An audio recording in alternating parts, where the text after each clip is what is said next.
എങ്ങനെയുണ്ടായിരുന്നു Karnataka solo trip ഒക്കെ? ഇവിടുന്ന് ഹൈവേ കയറി ഒറ്റപ്പെടുത്താം. കണ്ണൂർ ഇരുട്ടി കയറി വിരാജ്പേട്ട ഫോറസ്റ്റ് വഴി തണുത്ത് വിറച്ച് വളവിൽ കൂടെ ഒരു വളവുണ്ട്. ആ വളവിന്റെ അവിടെ ചായക്കടില്ല ഉണ്ട്. നമ്മുടെ സ്ഥിരം സ്പോട്ടാ. ചുമ്മാ അടിക്കാൻ പോറില്ല. ഒരു 150 കിലോമീറ്റർ ഉണ്ടെന്നുള്ളൂ. പക്ഷെ చాలా ഡേഞ്ചറസ് റൂട്ടിലു. ആ ചായക്കട പൂട്ടി. എടാ എന്നിട്ട് ഞങ്ങളൊന്ന് റൂട്ട് മാറ്റി. കൊടുകുന്ന് ഹസൻ വഴി ചിക്മംഗ്ലൂരിലേക്ക്. ചിക്കമംഗ്ലൂരേ ആ ജംഗ്ഷനിലൊരു ചിക്കൻ കട കണ്ടിട്ടുണ്ടോ? അല്ല പൊരിച്ചു കോഴി കിട്ടുന്നത്. സന്തു ഇത് കേക്കണം.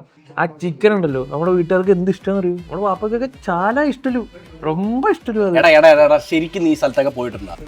നൻ മകനെ നേന് പോവാത്ത സ്ഥലമൊന്നുമില്ല, അറിയാലോ എനക്ക്. എടാ ഇതിനൊക്കെ തന്റെ പൈസ. നേന് ഭയങ്കര റിച്ചടാ. തേങ്ങ 10,000 രൂപ കൊടുക്കാൻ പൈസ ഇല്ലാത്തതുകൊണ്ട് നിന്റെ അനിയൻ ദൂരം നടക്കുന്നു.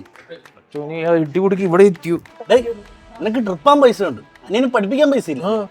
ട്യൂഷന് ഇവിടെ അത്യാവശ്യം കാശ് ரொம்ப ജാസ്തി മോനെ. എടാ അതേടെ സൈലത്തിന്റെ ഓൺലൈൻ ട്യൂഷൻ ഉള്ളത് ചെറിയ പൈസയല്ലേ ഉള്ളൂ ഒരു വർഷത്തേക്ക്. ലൈവ് ക്ലാസ്സുകളും റെക്കോർഡ് കണ്ടന്റ്സുകളും ഉണ്ട്, പിന്നെ ഒരുപാട് ഫീച്ചേഴ്സ്. അപ്പൊ ബാക്കി പൈസക്ക് ജാക്കറ്റ് മേടിച്ച് ജപ്പാന് സോളോടും വിടാം.